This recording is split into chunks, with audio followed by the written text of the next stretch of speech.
এডৰা গোলপীয়া বেগুনীয়া ৰঙৰ বনৰীয়া ফুল দৃষ্টিনন্দন শোভাই মুগ্ধ কৰিছে সকলোকে। কোনোৱে যদি সেলফি উঠিছে, আন কোনোৱে আকৌ ৰিলছ বনাইছে। জামুগুৰিহাটৰ এখন পথাৰখনত ফুলা এবিধ গোলপীয়া বেগুনীয়া ৰঙৰ বনৰীয়া ফুলৰ দৃষ্টিনন্দন শোভাই এতিয়া মুগ্ধ কৰি তুলিছে সকলোকে। অঞ্চলটোৰ বৰাচুক গাঁৱৰ সমীপৰ 4 লেনযুক্ত ৰাষ্ট্ৰীয় ঘাইপথৰ কাষতে প্ৰায় 15 বিঘাৰো অধিক ভূমিৰ পথাৰখনত ফুলা এইবিধ ফুলৰ সৌন্দৰ্যত আত্মবিভোৰ হৈ পৰিছে সকলো। এখন গোলপীয়া বেগুনীয়া ৰঙৰ কাৰ্পেটৰ দৰে বিয়পি থকা এই বনৰীয়া ফুলৰ সৌন্দৰ্য প্ৰাণ ভৰি উপভোগ কৰিবলৈ জামুগুৰিহাটৰ বৰাচুক গাঁৱৰ পথাৰত দৈনিক সমাগম ঘটে হাজাৰ হাজাৰ লোকৰ। কেৱল জামুগুৰিহাটৰেই নহয়, অসমৰ বিভিন্ন স্থানলৈ ৰাষ্ট্ৰীয় ঘাইপথৰে অহা যোৱা কৰা লোকসকলেও নিজৰ গাড়ী ৰখাই পথাৰখনত ফুলি থকা বনৰীয়া ফুলবিধৰ সৌন্দৰ্য উপভোগ কৰাৰ লগতে একপি ফটো উঠি ফেচবুক নতুবা ইনষ্টাগ্ৰামত আপলোড কৰে। এক প্ৰকাৰে ফটো উঠি আপলোড কৰা প্ৰতিযোগিতাত নামি পৰাও দেখিবলৈ পোৱা গৈছে। ইতিমধ্যে জামুগুৰিহাটৰ এই পথাৰখন সম্প্ৰতি পিংক লেণ্ড হিচাপে পৰিচিত হৈ পৰিছে।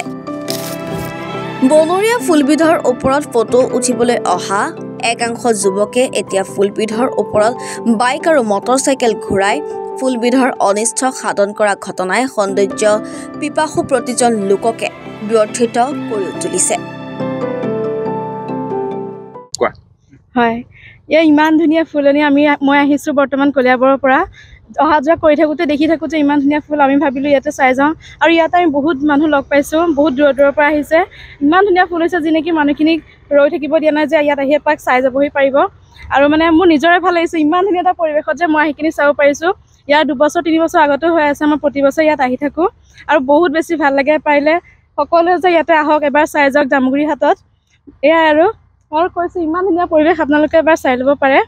তাৰপাছত মই ভাবোঁ আৰু প্ৰতি বছৰে যে সকলো মানুহে আহি ইয়াতে ইমান ধুনীয়া ফুলখিনি পৰিৱেশন কৰিব পাৰে। আৰু সকলোৱে ধন্যবাদ। একপি ফটো নিশ্চয় ফেচবুক ইনষ্টাগ্ৰামত যাব।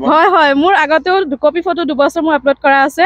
এইবছৰো মই আকৌ আপলোড কৰিম। আৰু ইমান ধুনীয়া ফুল মানে মই আপলোড নকৰি নোৱাৰিছোঁ। আৰু মই লোকেশ্যন ইয়াত দি দিছোঁ আৰু তাৰ পৰা মানুহ আহিয়ে থাকে সদায় বহুত দূৰৰ পৰা আহি আছে। আমাৰ এই পিংলেণ্ডখন চাবলৈ বহুত দূৰৰ পৰা মানুহ আহে। 12 চহৰীয়া সময়ততো একে লখিমপুৰ গুৱাহাটীৰ পৰাও মানুহ আহিছে ইয়াত। ভাল লাগে আৰু গোলপীয়া ফুলখিনি ফুলি থাকে, তাৰ মাজতে মানুহখিনি আহি ফটো উঠেহি। কিন্তু গাড়ী ঘোঁৰাই বহুত নষ্ট কৰিছে আৰু ফুলবিলাক। সদায় ইয়াত মানুহৰ সমাগম দেখা যায়, সদায় আহে। কালিয়ে পৰহিয়ে 5টা বজাৰ পৰাই ইয়াত মানুহ আছে। ৰাতিপুৱা 5টাৰ পৰা আছে।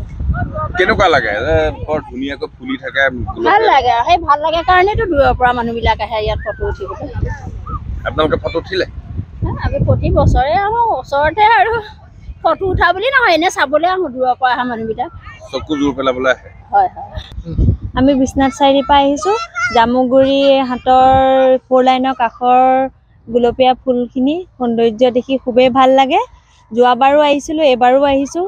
ফটোখিনি উঠি ইনষ্টা আৰু ফেচবুকত দিম বুলি ভাবিছোঁ। মোৰ নামটো কাজল হাজৰিকা। মোৰ কোচগাঁও। কোন আহিছা? মই দুজনী ভণ্টি আহিছোঁ। আগতে যোৱাবাৰো আহিছিলোঁ, এইবাৰো আহিছোঁ। এই ৰঙা ফুলখিনি আচলতে হাত বাউলি দি মাতি যায় কাষলৈ, কি ক'বা? খুবেই ভাল লাগে, সৌন্দৰ্যটো মন মুগ্ধ কৰে। ফটোখিনি উঠিও ভাল লাগে, কিবা এটা ভাল লাগে ইয়াত আহি। নদুৱাৰৰ পৰা ইনজামামুল হকৰ ৰিপৰ্ট, এনি ভাৰত 24।